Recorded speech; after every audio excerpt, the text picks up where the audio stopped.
Hello दोस्तों, मैं हूं Amuk Tiwari and you are watching your अपना चैनल एडवन। सो गाइस, आज हम लोग पढ़ने वाले हैं क्लास 8 के चैप्टर नंबर 2 मैथ्स का, जो है एक्सपोनेंट इन पावर, उसमें अल्टरनेटिव मेथड। तो मैं आपको पहले बता दूं, ये जो अल्टरनेटिव मेथड होता है, ये किसी भी एक्सपोनेंट या फिर पावर का सिंप्लीफिकेशन में काम आता है। ठीक है, और ये जो आपको इसकी नेम ही से पता चल रहा होगा कि मतलब कि किसी भी नंबर की फॉर्म चेंज करना, तो सिंप्लीफिकेशन। अब देखते हैं भाई सिंप्लीफिकेशन में क्या क्या है। तो सबसे पहले हम लोग एक एग्जांपल से शुरू करते हैं, तो उससे आपको आसानी होगी समझने में।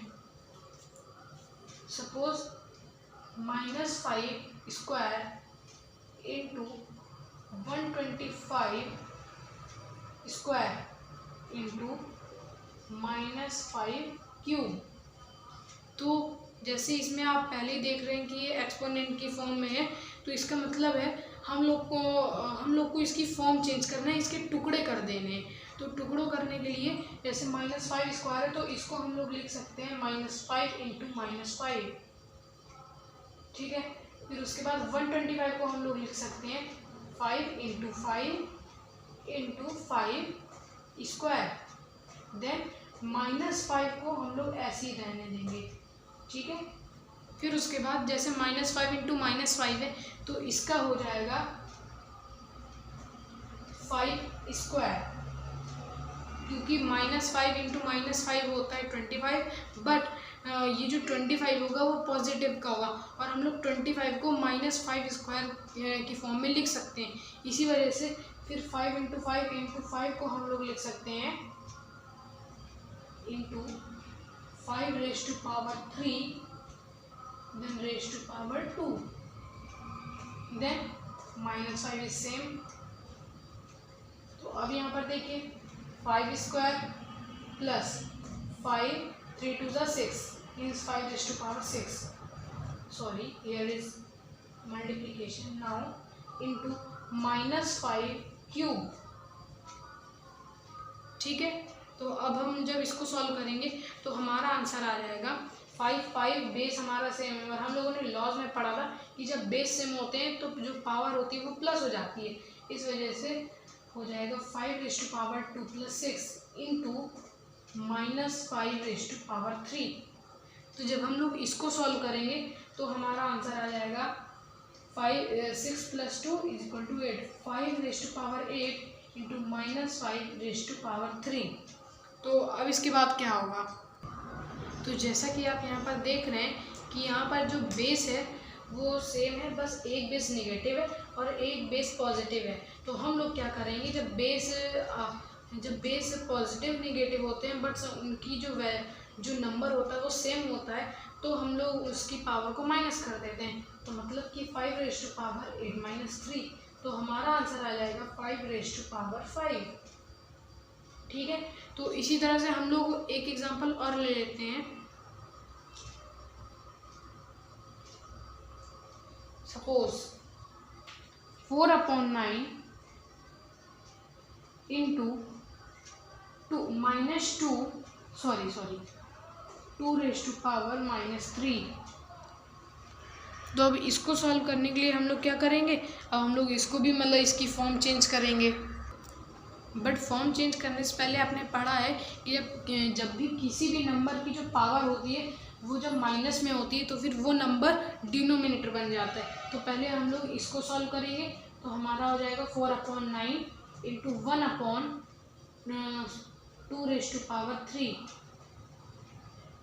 तो जब यहाँ पर 2 raised to power 3 हो जाएगा, तो ये हो जाएगा 4/9 इंटू 1/8। तो अब हम लोगों ने पढ़ा था कि जब भी इस तरह आता है तो फिर ये जो न्यूमरेटर और जो डिनोमिनेटर है, अगर वो आपस में डिवाइड हो रहे हैं, अगर उनका कोई हाईएस्ट कॉमन फैक्टर है तो उससे हम लोग उसको डिवाइड कर देंगे। तो यहाँ पर 4 और जो 8 है, इसका हाईएस्ट कॉमन फैक्टर 4 है, तो डिवाइड जब करेंगे तो 4 × 4 देन 4 × 8, तो हमारा आंसर आ जाएगा 1/18। सो गाइज, ये था अल्टरनेटिव मेथड। और अब हम लोग जा रहे हैं पढ़ने कोई भी नंबर हो, अगर वो चाहे जितना भी छोटा हो चाहे फिर जितना भी बड़ा हो, उसको हम लोग स्टैंडर्ड फॉर्म में कैसे लिखते हैं। तो स्टैंडर्ड फॉर्म समझने के लिए हम लोगों ने यहाँ पर एक एग्जांपल ले रखा है, सपोज 0.000006। तो अब इसमें आप लोग को ये ऑब्जर्व करना है कि यहाँ पर टोटल कितने ज़ीरोज़ हैं। तो यहाँ पर टोटल 5 ज़ीरोज़ हैं। तो जब हम लोग पहले इस वैल्यू को सॉल्व करेंगे तो हमारा आंसर आ जाएगा 6 अपॉन, अब जैसे हम लोग यहाँ पे डेसिमल हटाएंगे तो फिर यहाँ पर 6 ज़ीरो आ जाएंगे, 1 2 3 4 5 6। तो ये हमारा पहला स्टेप हो गया। अब नेक्स्ट स्टेप के लिए अब जो 2 है, 2 को हम लोग सॉरी ये जो 6 है, इस 6 को हम लोग अभी अपनी फॉर्म में नहीं लिखेंगे। पहले हम लोग ये 10 की फॉर्म है, इसको हम लोग पहले स्टैंडर्ड फॉर्म में कन्वर्ट करेंगे। तो उसके लिए क्या हो जाएगा 6 अपॉन। अब आप लोग को ये ऑब्जर्व करना है कि इसमें हम लोगों ने कितने ज़ीरो लगाए, तो हम लोगों ने इसमें टोटल 6 ज़ीरो लगाए। तो जब यहाँ पर 10 के आगे हम लोगों ने 6 ज़ीरो लगाए तो हमारा ये आंसर आ जाएगा 10⁻6। तो फिर ये हम लोग का जो मेन आंसर हो गया वो हो गया 6 अपॉन 10⁻6। ठीक है। तो अब जब ये हो गया, अब इसके आप लोग को ये देखना है कि इसके जो इक्वल टू है, इसके इक्वल टू के राइट हैंड साइड कुछ भी नहीं है। तो इस वजह से जब हम लोग इसको इक्वल टू के राइट हैंड साइड लेके जाएंगे तो फिर हमारा आंसर हो जाएगा 6, सॉरी ये अभी डिवाइड में तो उधर मल्टीप्लाई में हो जाएगा। तो हमारा आंसर हो जाएगा 6 × 10⁻⁻6। और आपने पढ़ा इक्वल टू की कोई भी चीज़ उधर जाती है या फिर राइट हैंड साइड से लेफ्ट हैंड साइड जाती है या फिर लेफ्ट हैंड साइड से राइट हैंड साइड जाती है, तो फिर उसका जो साइन होता है वो चेंज हो जाता है। इस वजह से हमारा आंसर आ गया 6 × 10⁻⁻6। अब इसी तरह हम लोग वन एग्जांपल और ले लेते हैं, सपोज 0.00000002। तो अब जो हम लोगों ने यहाँ पर लिया है तो इसमें हम लोगों को पहले चेक करना है कि इसमें टोटल कितने ज़ीरो हैं। तो कितने ज़ीरो, 1 2 3 4 5 6 7। तो हम लोग जब इसका डेसिमल हटाएंगे तो हमारा आंसर क्या आ जाएगा 2 अपॉन 1 2 3 4 5 6 7 एंड देन 8। तो हम लोग का आंसर आ गया 2 अपॉन में फिर 10 के आगे 8 ज़ीरो। तो फिर अब जब यहाँ पर आपने देखा है कि यहाँ पे 10 के आगे 8 ज़ीरो है, तो फिर जब हम लोग ये वाले नंबर को सॉल्व करेंगे, इसको स्टैंडर्ड फॉर्म में लिखेंगे तो हमारा आंसर आ जाएगा 2 अपॉन 10⁸8।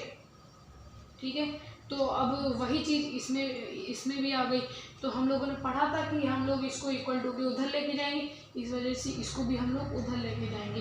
तो जब ये उधर जाएगा तो इसकी जो पावर है वो चेंज हो जाएगी। तो हमारा आंसर आ जाएगा 2 × 10⁻⁻8। तो ये होती है स्टैंडर्ड फॉर्म। अब इसी तरह हम लोगों ने अभी बहुत ही छोटे नंबर्स का स्टैंडर्ड फॉर्म पढ़ा है। अब हम लोग बड़े नंबर्स का स्टैंडर्ड फॉर्म पढ़ेंगे। ठीक है। तो यहाँ पर हम लोगों ने एग्जांपल लिया है 8,50,000। तो अब इसको स्टैंडर्ड फॉर्म में लिखने के लिए आपको पहले ये चेक करना है कि इसमें टोटल कितने ज़ीरो हैं। तो फिर यहाँ पर टोटल 4 ज़ीरो है। तो अब हम लोग क्या करेंगे, जैसे यहाँ पर 2 डिजिट है तो 2 डिजिट के लिए हम लोग इन दोनों डिजिट के बीच में डेसिमल लगा देंगे।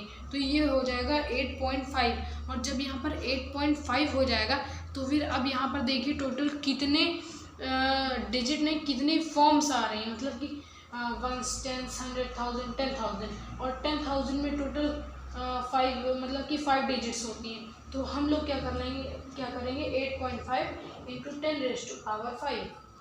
तो जैसे अगर हम लोग यहाँ पे 10⁵5 लिखेंगे तो फिर जब हम लोग मल्टीप्लाई करेंगे तो हमारा आंसर आ जाएगा, हम लोग इसको बस वेरीफाई कर रहे हैं।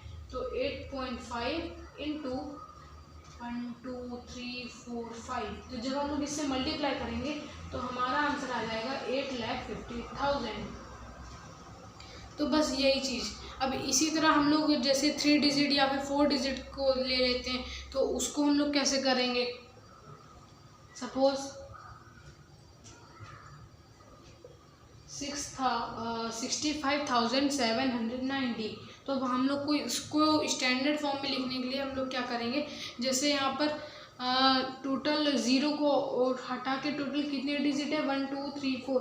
तो हम लोग यहाँ पर जो सबसे लास्ट वाले डिजिट है लेफ्ट हैंड साइड में सबसे लास्ट डिजिट मतलब कि 6, तो इसके बाद हम लोग डेसिमल लगा देंगे। तो हमारा आंसर हो जाएगा 6.579। अब इंटू में, तो इंटू में जैसा कि आप देख रहे हैं यहाँ पर टोटल कितने प्लेसेस आ रहे हैं, मतलब कितनी फॉर्म्स आ रही हैं, तो 1 2 3 एंड 4।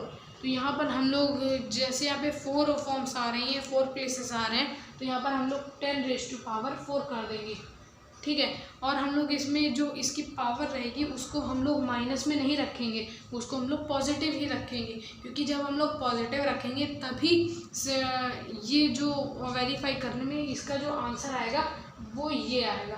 तो जैसे हम लोग चेक करने के लिए इसको एक बार वेरीफाई कर लेते हैं, तो यहाँ पर हो जाएगा 6.579 इंटू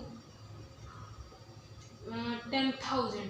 तो जब हम लोग इसको 10,000 से मल्टीप्लाई करेंगे तो हमारा आंसर आ जाएगा 65790। वही आंसर हमारा दोबारा आ गया। तो ये होती है स्टैंडर्ड फॉर्म।